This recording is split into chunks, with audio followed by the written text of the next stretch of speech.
psalm, Psalm 52, reading the entire psalm responsibly. Reading the entire psalm responsibly, though our focus would be on verse 8 and 9. Let's read the whole Psalm 52 responsibly. I shall begin reading verse 1. Why boastest thou thyself in mischief, O mighty man? The goodness of God endureth continually. Thy tongue deviseth mischief, like a sharp razor, working deceitfully. Thou lovest evil more than good, and lying rather than to speak righteousness, Selah. Thou lovest all devouring words, O thou deceitful tongue. God shall likewise destroy thee forever. He shall take thee away, and pluck thee out of thy dwelling place, and root thee out of the land of the living, Selah. The righteous also shall see, and fear, and shall laugh again. Lo, this is the man that made not God his strength, but trusted in the abundance of his riches, and strengthened himself in his wickedness. I am glad to bring olive tree in the house of God. I trust in the mercy of God forever and ever. Verse 9 together. I will praise thee forever, because thou hast done it, and I will wait on thy name, for it is good before thy saints. For a brief background of this psalm. This was written by David in a time that he was running from King Saul, and he ended up in the house of Ahimelech.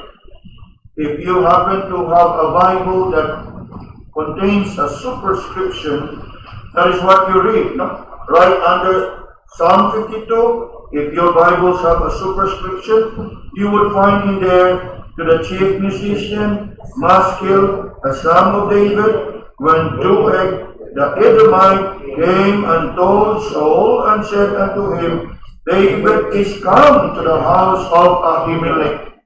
Now, whose Bible have superscriptions?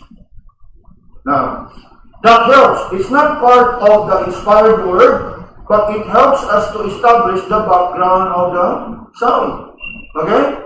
Again, it's not part of the inspired word, but it will help us understand the background of the psalm.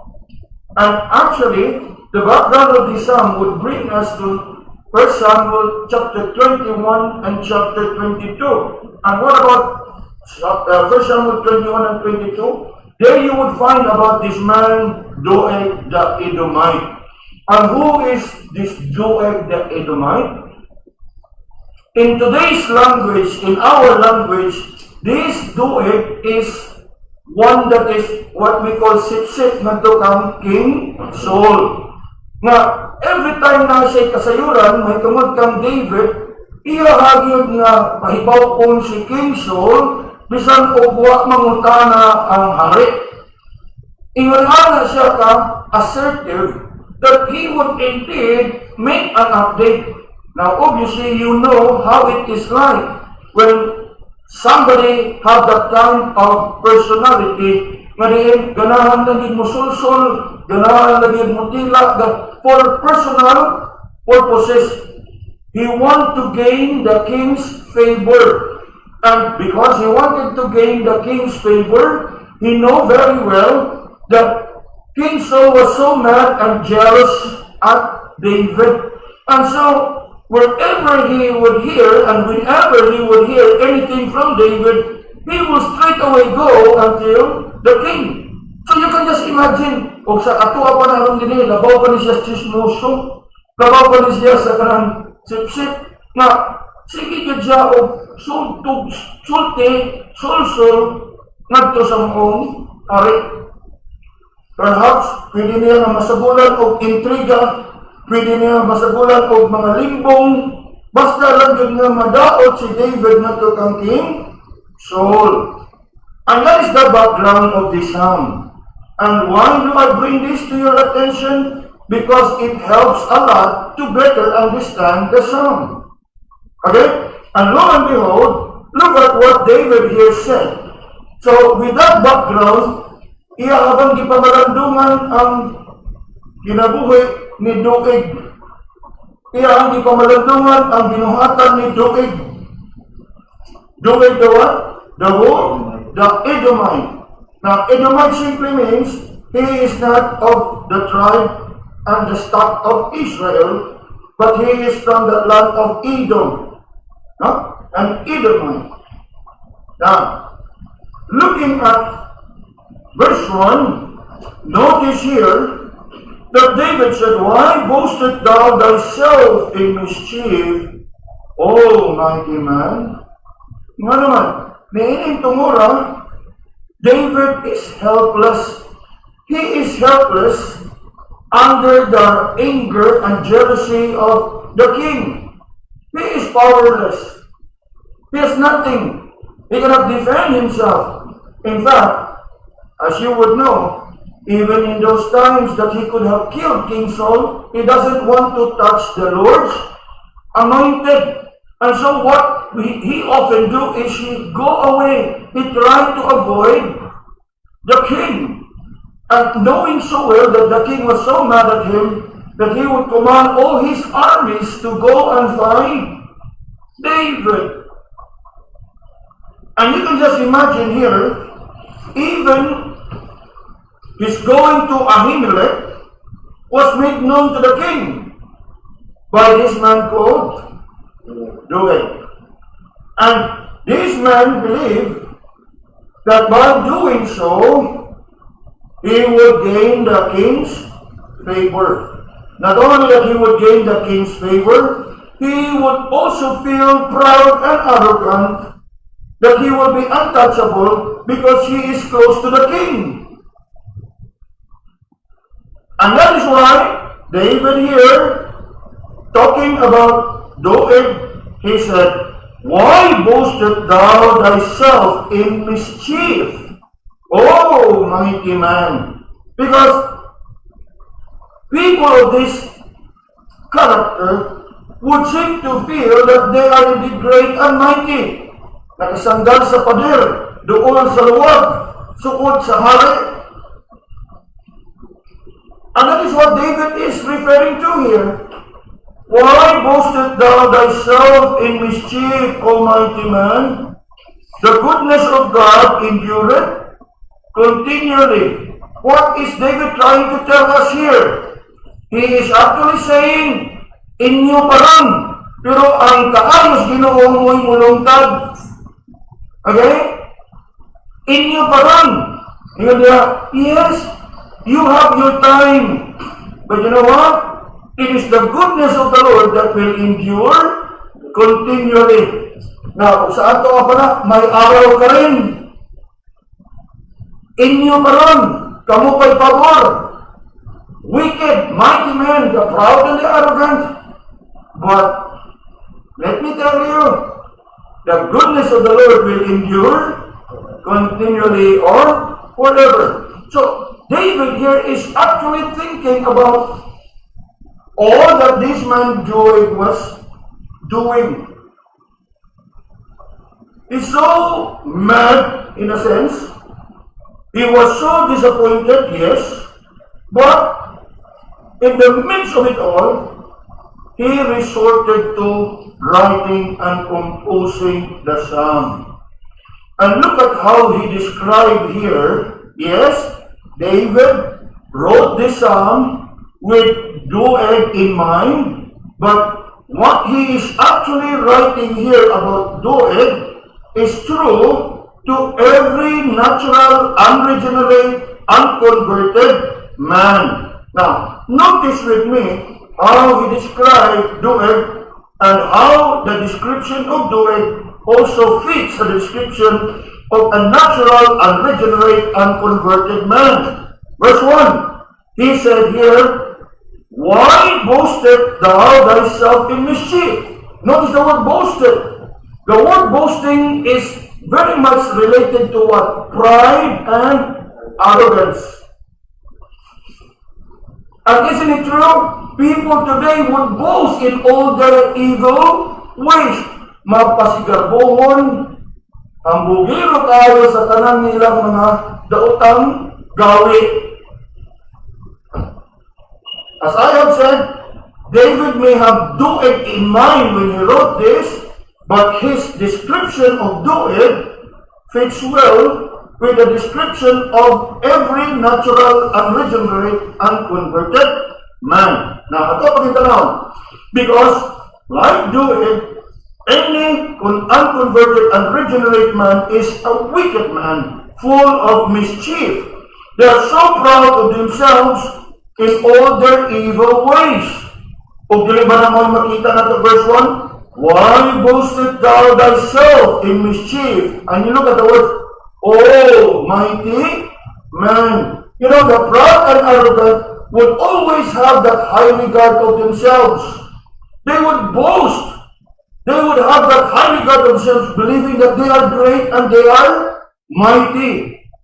David will say, why boast them? Yes, there is one common characteristic among the natural man, proud and arrogant. Come down to verse 2. Notice what David here said about the unregenerate man. Obviously about Doeg. His mouth is full of mischief, destruction, and deceit. Notice the three words, mischief, destruction, and deceit. Look with me in verse 2. Thy tongue deviseth mischief, like a sharp razor, worketh deceitfully. Kung sa iyang gihulagway diha, may tungod sa panutihon o sa pulong na nagagawa sa bakbak sa usa ka wicked man. Yes, it's full of mischief. Full of mischief meaning nga sa kada bukas iyang bakbak, puros daw ang magagawas diha sa iyang bakbak. And how it is described there? Like a razor. You know what is a razor, right? A blade. Sharp. So meaning, it is full of mischief, destructive, and then what? Deceitful. Tanawa katapusang bahin, working deceitfully. In other words, puno sa batak o puno sa pagpanglimbong. That is the character of Doeg. That is the character of any natural man. What else? Verse 3. He loves evil and not good. He loves falsehood and not truth. Notice verse 3. It comes in a parallel. Verse 3. Thou lovest evil more than good. Second part. Lovest lying rather than speak righteousness. O dili ba na tinuod sa tanang tao nga wala pa makaila sa Ginoo? Nga mas duol ang ilang kasing-kasing sa pagbuhat sa mga butang-dautan kaysa pagbuhat sa maayo. Ang ilang bakbak mas dali makasulti og laway o dili tinuod kaysa magsulti sa maayo sa matarong o kamatuoran. Yes, as you look at it, David may have been thinking of that one man named Doeg, but what he is writing here is actually true to everybody in his natural condition. Now, what about verse 4? Now, verse 4, he described the man as having devouring words and deceitful tongue. Devouring. You know what the word devouring, right? Mura taglam yun, mura tagkanon. You're being devoured. And that is what he used the word here. Verse 4, thou lovest all devouring words. In other words, dili lang dautan ng mga pulong, pero ang katog yung pinakadautan nga pulong.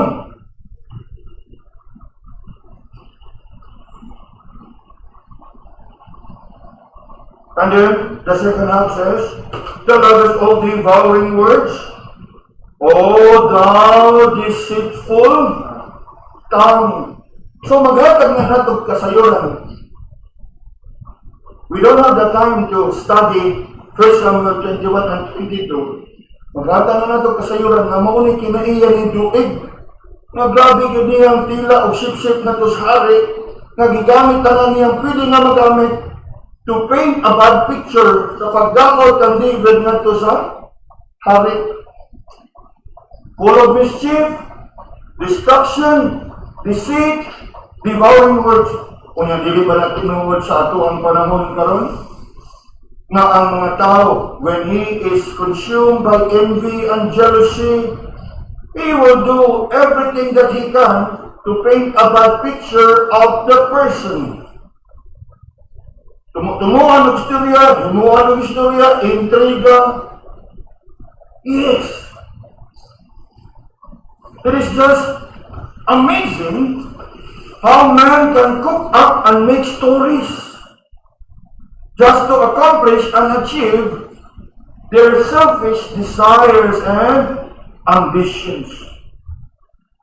And truly, for a time being, they seem to be successful. They seem to be prospering. More than ingon ni David verse 1, why boastest thou of your mischief, O mighty man?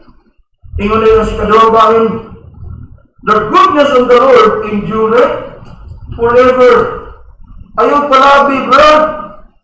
Kay, maabot sa giyon ang pagkastigo sa Ginoo niya, nimo. That is how I can restate verse 1. Because the goodness of the Lord will endure continually. And lo and behold, that is what happened as we come down now to verse 5. Look at verse 5. In the midst of all your wickedness and mischief, in the midst of all your boasting, look at verse 5 now. God shall likewise what? Destroy thee forever.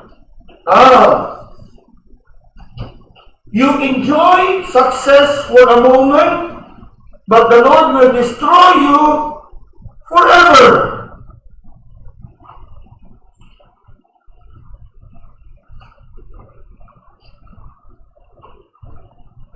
Mamao ba sa ato ang manumog? Inyo paron. Niya sunod, inyo lang gihapon. Of course not, right? Because evil and wicked will never prevail over God and His righteousness. The very reason and the only reason why they seem to be prospering is God permit them for a time. Ako na to? The only reason why wicked and evil seem to be prospering is because God permit them for a time. But eventually, when God would have to deal with it, they are of no match. Okay? They are of no match. And that is what we read in verse 5, in view of what David said in verse 1. Why boastest thou thyself in mischief, O mighty man?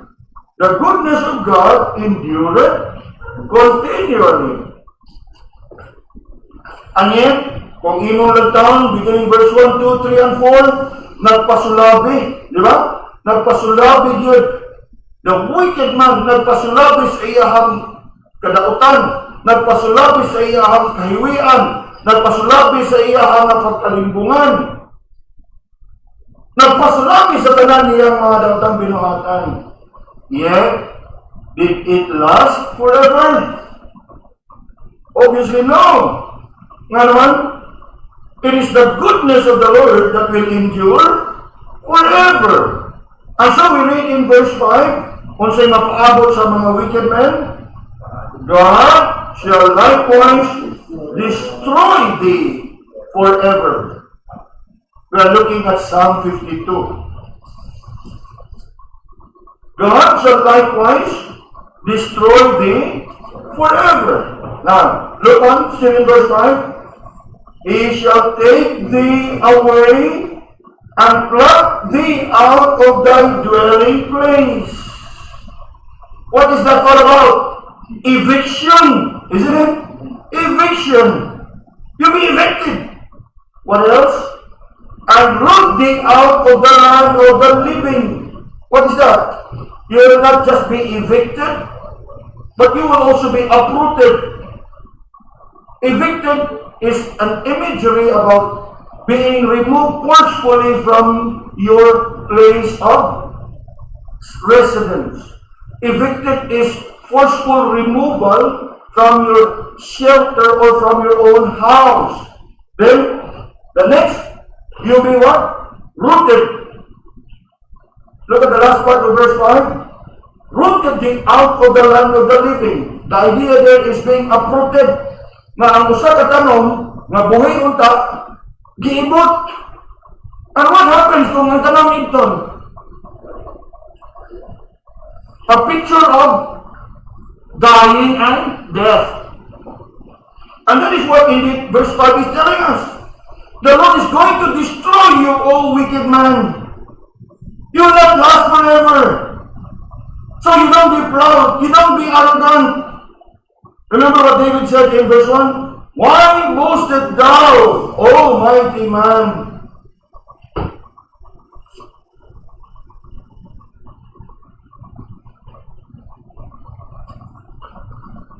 The only reason why the wicked, the proud, and the arrogant seem to be prospering is simply because God permits them for a time.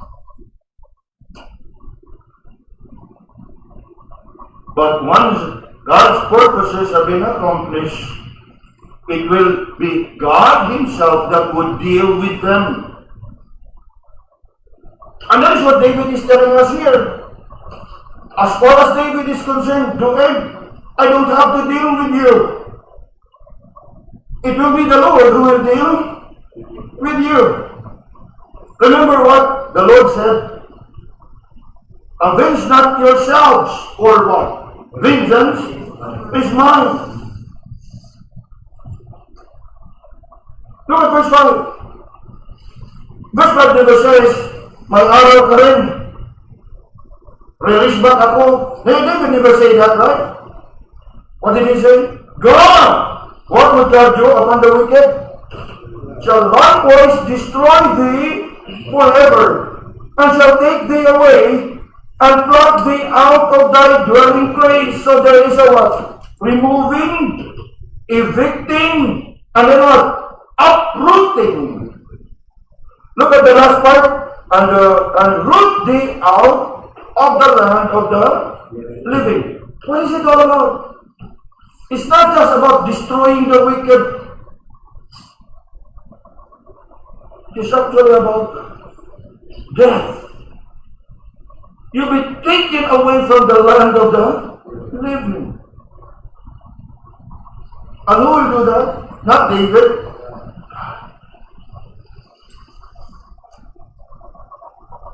Now, as we have been looking at these verses, mga kaibigan, which David wrote to simply describe the characteristic of Doeg, as I have said, it's also descriptive of every one that is unnatural and unregenerate, unconverted man. That his words is full of destruction and full of deceit.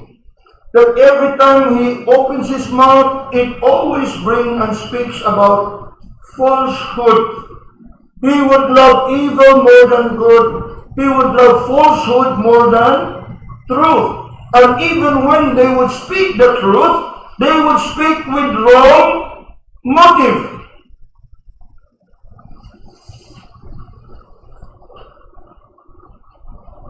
Yes, looking at all this is actually typical of the natural and the unregenerate man.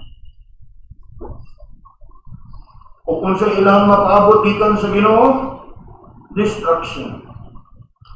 Removing, evicting, uprooting from the land of the living. Yani, coming down now to verse 6. Look at what verse 6 says. The righteous also shall see and fear and shall laugh at him. Now, this is where vindication is. This is where vindication is. The righteous who were once oppressed by the wicked will for themselves see how the Lord will deal with the wicked. O kaniadto pa ni sa mga salita, sa akin ang huling halakhak. Ilan ka doon? Diba ito naman? Gidaog-daog ka, gitamad ka, gidaog ka, gipanamas-tamasan ka, and everything. And you simply waited upon the Lord and leave it to the Lord. And in God's time, He would deal with the wicked. And that is what David here described. Look at verse 6. The righteous shall see. In other words, the righteous shall see your own destruction. The once proud and mighty and arrogant, evil, wicked men, once God would have to deal with them, they surely will be destroyed. Remember the three words: removed, evicted, uprooted. And you know what? These things will happen right before the eyes of the righteous. Gani, ningon si David here, and shall fear and shall laugh at him. Now obviously, there is that sense of vindication there. Vindication in a sense na mura ba o magaan ang iyang buot na nakita na niya that God had dealt with justly with his wicked and evil men. What else? Come down now to verse 7. Lo, this is the man that made not God his strength, but trusted in the abundance of his riches, and strengthened himself in his wickedness. And who is this man? The man who was once proud and arrogant. Who is this man? The man that has been now destroyed by God.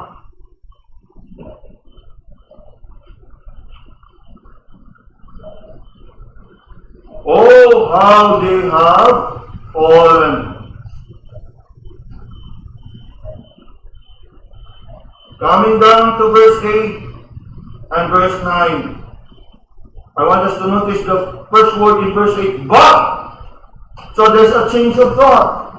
So from the wicked in his pride and arrogance and in his destruction, now David wrote and think about the righteous man. What about the righteous man? Look here. Look at what David here said.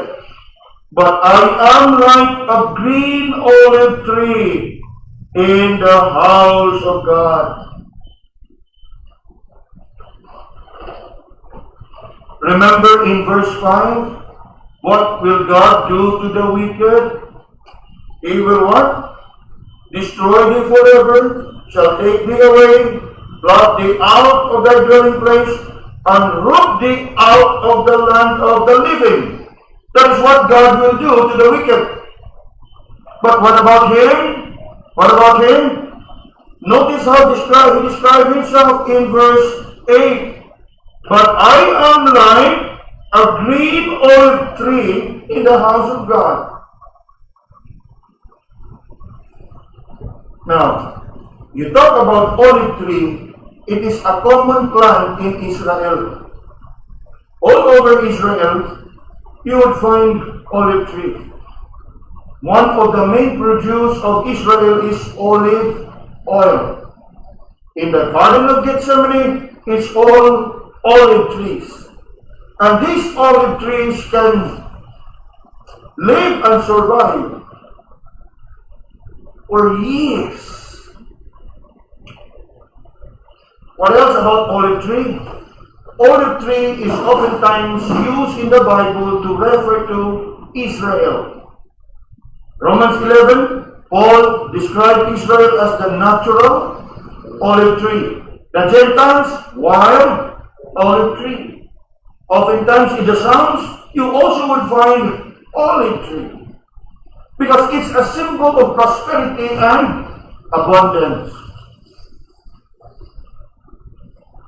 It's very much like In our case, the coconut tree. Now, Filipinos, we love to what? Call coconut tree as the tree of life. Kay ang tanang parte gamit dahon, tukog, punuan, ang unod. So it is with the olive tree in Israel. But more than just an olive tree, look at how David described himself. I am like a what? A green olive tree. Now, you talk about green olive tree, it actually refers to what? A very fresh, strong, and stable olive tree. Obviously, because the color they use, green, is not much about describing the color, but describing the condition.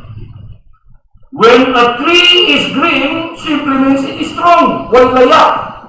Walay dahon na laya. It is green. Now, we're not talking here about fruit. Kaya fruit ganun o green, hilaw. No?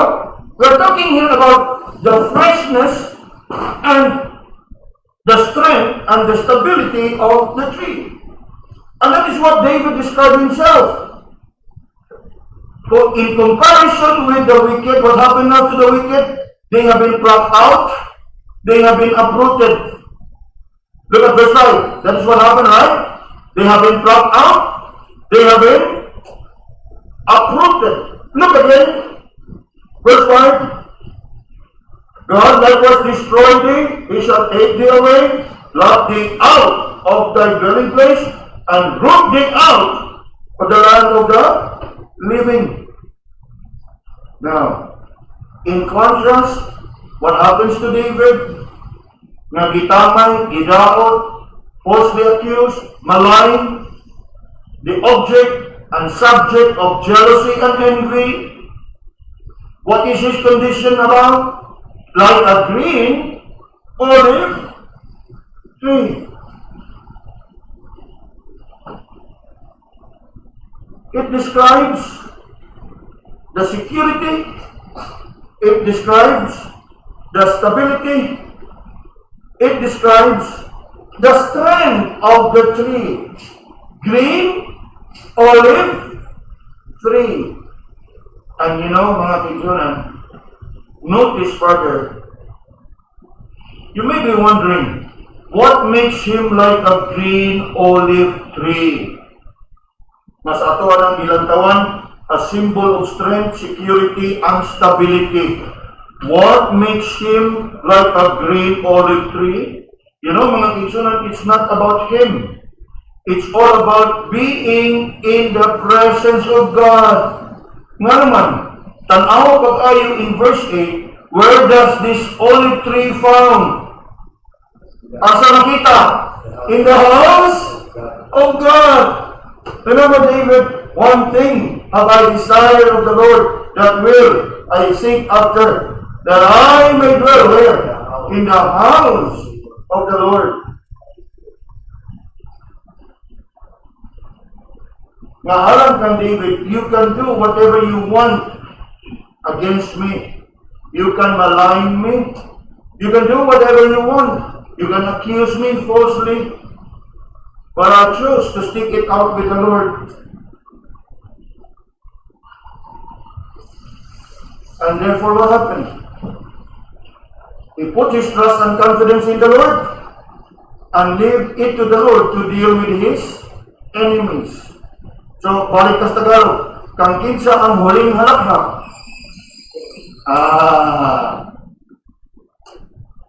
Avenge not yourselves.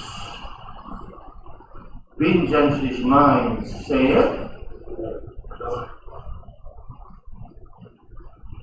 So, atong makita diya mga kaibigan, that yes, in the midst of the destruction of the wicked, who for a period of time has been winning and prospering, seems to be successful against David, but eventually, ug sa tuwa pa, nabalik ang hangin.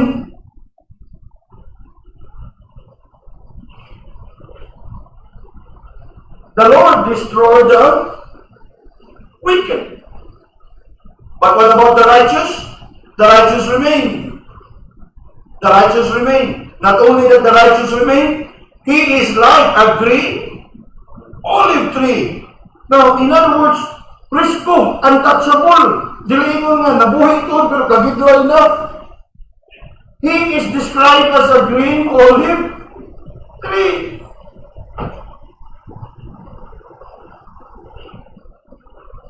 The very reason that he was like a green olive tree, describing that he was safe and secure and stable in the midst of all the wickedness, is the fact that he is in the house of God.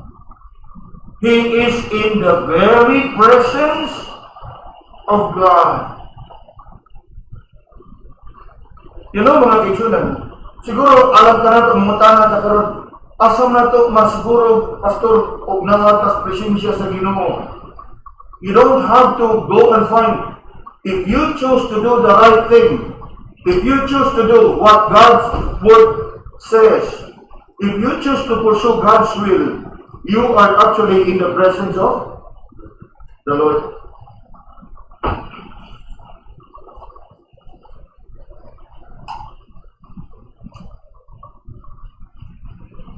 The consciousness that God is with you, that awareness nga kung maghimo kong dahutan, diligid may maya ang Ginoo.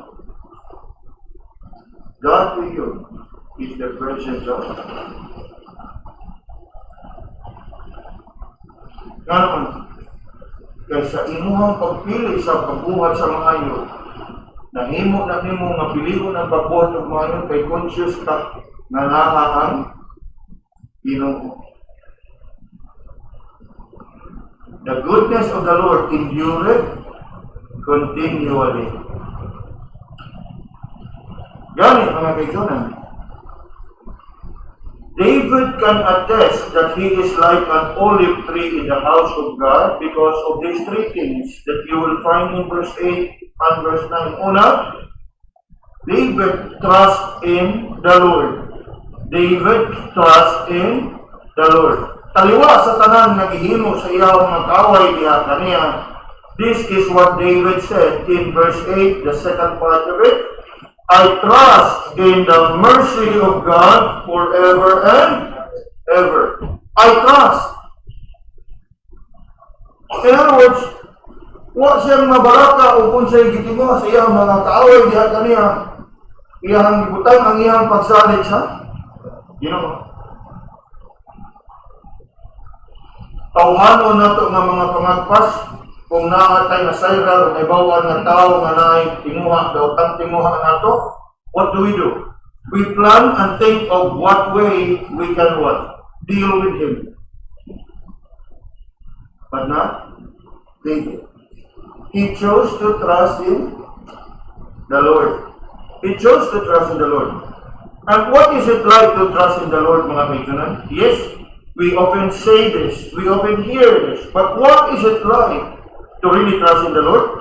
To trust in the Lord is to live in dependence, in reliance, and confidence in the Lord. That even when anaaka sa taliwa sa dautan, hulga kaya sa imong kinabuhi, grabe nga kalisod, you continue to trust in the Lord. And in this case, David said, I trust in the mercy of the Lord. No? I trust in the mercy of God forever and ever. Regardless of what circumstances and situation he is facing, he may face evil, injustice, wickedness. As far as David is concerned, mas pilion niya nga musalig diha sa atong Ginoo. In other words, he could not be bothered to think of how he can make revenge. He could not be bothered of how he would defend himself from his enemies. He simply trusts in God, in the mercy of God. You know, the same thing you can find. You turn with me for a while to Psalm 13. Psalm 13 is also a Psalm of David. Now let's see what Psalm 13 would have to tell us. Psalm 13, Psalm 13. In Psalm 13, David here said, "How long wilt thou forget me, O Lord, forever? How long wilt thou hide thy face from me? How long shall I take counsel in my soul, having sorrow in my heart daily? How long shall my enemy be exalted over me?" Now, sa ito makita diya that for some time, he has been praying to the Lord, but there seemed to be no answer. Diba? There seemed to be no answer. And yet, bisan paman o siya na dumog ikan sa Ginoo, this is what he said. "Consider and hear me, O Lord my God, lighten mine eyes, lest I sleep the sleep of death. Lest my enemies say, I have prevailed against him, and those that trouble me rejoice when I am moved." In other words, grabe ang iyang kalisang, nga dugay siya ni sang-sangpit sa Ginoo, pero muragway siya dawat nga tubag. Pero ang nindot kayo ni David kay kaliwa niya nga kahimtang. Look at verse 5 now. "But I have trusted in thy mercy." You know, we need to understand this. When we say we trust in the Lord, wa gina magpasabot nga ingon nimo, "Lord, I trust in you," masulba dahil mong problema. Gani, the more, sagad sa mga po, the moment that you say, "I trust in you," the Lord will, the more put you into a test. Kung hangtod ka sa agi ka musalig, niya. Remember Psalm 13? How long? Nga naman, meaning, taon-taon na siya sa iksapit sa Ginoo, pero daw, murag po siya nadawat nga tubag. Pero bisa na po siya nadawat nga tubag, nagpabilin ang iyahang pagsalig sa Ginoo. "Lord, consider my ways, lest I sleep the sleep of the dead." That is what it means to trust in God's mercy. It doesn't mean ingon na ito nga, "Lord, isalig ko nimo, masulba dahil nimo problema, mawain nimo balatian." No. Gani, more often than not, mudugay pa na, mulungtad pa na, para nga makita yun o hangtod kalasar ka o asa kutog ang imong pag-salig. Very much like what we are considering here in Psalm 52. "Why boasted thou in your mischief, Almighty man? The goodness of the Lord endureth continually." Turn to Psalm 33 for a while. Psalm 33, looking at verse 18. Psalm 33, looking at verse 18 as well as 19. Look here. Ngayon diha. Psalm 33 and verse 18. "Behold, the eye of the Lord is upon them that fear him, upon them that hope in his mercy, to deliver their soul from death, and to keep them alive in famine." Remember what Jeremiah said in Lamentation? "It is of the Lord's mercy that we are not consumed." Nahiagom sila sa grabe nga kahintang og sitwasyon. Remember, they were brought into captivity. Jerusalem has been destroyed, yet they were still alive. Why are they still alive? It's the mercy of the Lord. That's what we learn here. David is like a green olive tree in the house of God because he trusts in the Lord. What else? Verse 9. David is like an olive tree in the house of the Lord because he is thankful to the Lord. Now, where can we find that? Thankful to the Lord. Look at verse 9, first half. "I will what? Praise thee, because thou hast done it." Lord, mapasalamaton kayo ko. Kay tangan again. Ako yung napamatud-an o saksi yun ko na matinud-an ng yun ka. Remember? Nasaksihan niya, verse 5, verse 6, nasaksihan niya, nakita niya of how the Lord deal with the wicked. Nga for some time, daw nagmadaogon against him.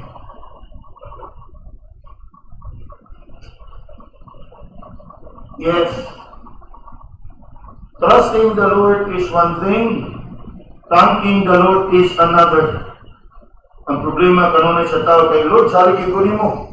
Ihatak ang tanang panalangin sa Ginoo, pero paghatak o pagdawat sa tanang panalangin, nagdamdaman niya ang kayos Ginoo, nakalimot sa pagpasalamat sa Ginoo. Look at David, verse 9. I will praise thee forever because thou hast done it. You have never failed, Lord. There was never a time na napakyas ka, Lord. There was never a time that you missed out, Lord. You have always been faithful. And because you have always been faithful, I will what? Praise thee forever. According to verse 9. Right? Oh, praise thee forever because thou hast done it. You know, mga kaibigan, sa usa ka tawo nga nagkatawo sa pagkamataron, thanksgiving is a clear evidence of one's trust and confidence in God. Kaya kung ikaw mapasalamaton, usa na sa imuhang pag-angkon nga imong nadawat na kayuhan gikan sa Ginoo, mao na nagpasalamat ka.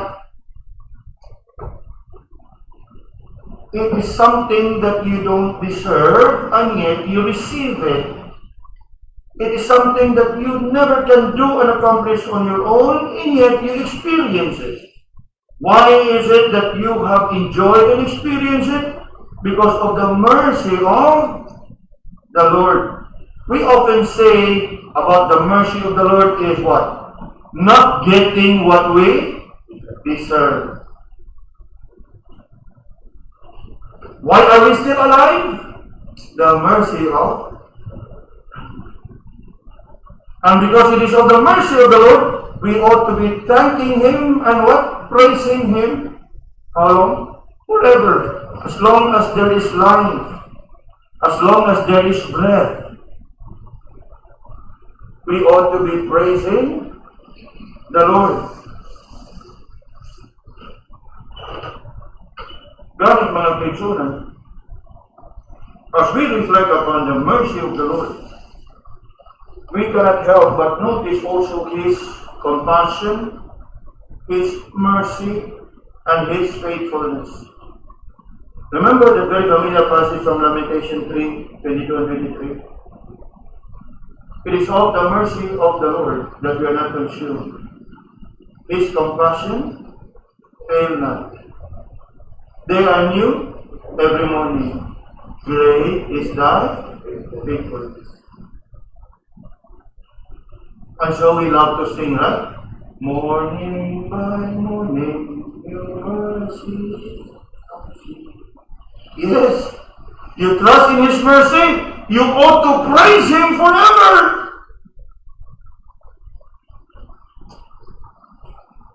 So trust in the Lord, you thank the Lord, and then last, second part of verse 9, wait upon the Lord. Wait upon the Lord. Look at verse 9, second half. And I will wait on thy name, for it is good before thy sins. Now, few things I want us to notice here. I will wait. How long? I will wait. How long? I will wait. There's no time frame. What matters is, as far as David is concerned, I will wait.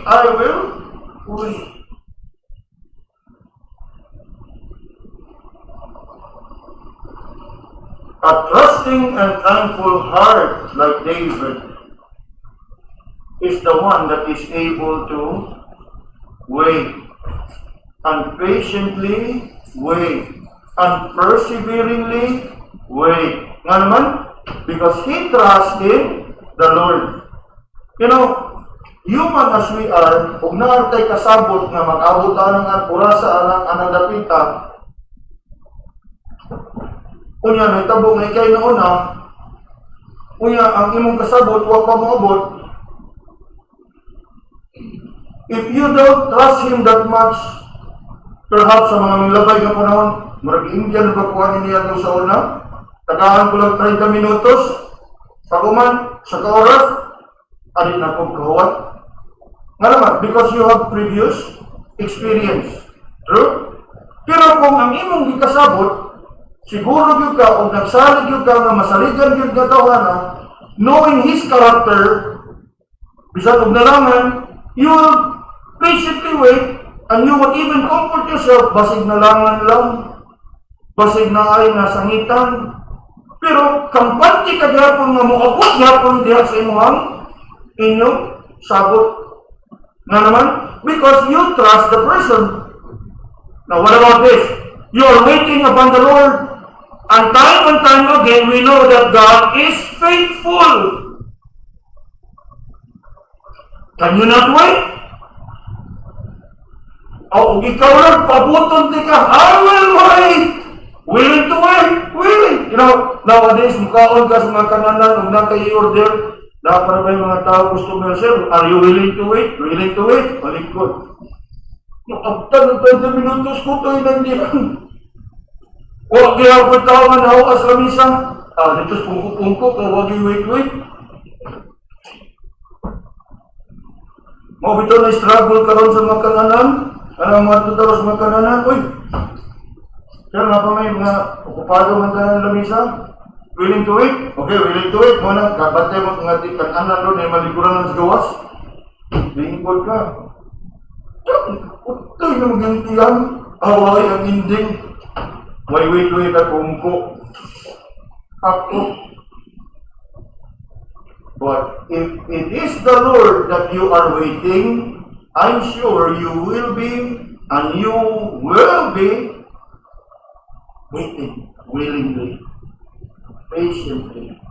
Nga naman, because you know very well that God is faithful and He can never and will never fail. Unya, only those people who really trust the Lord is able to wait upon the Lord.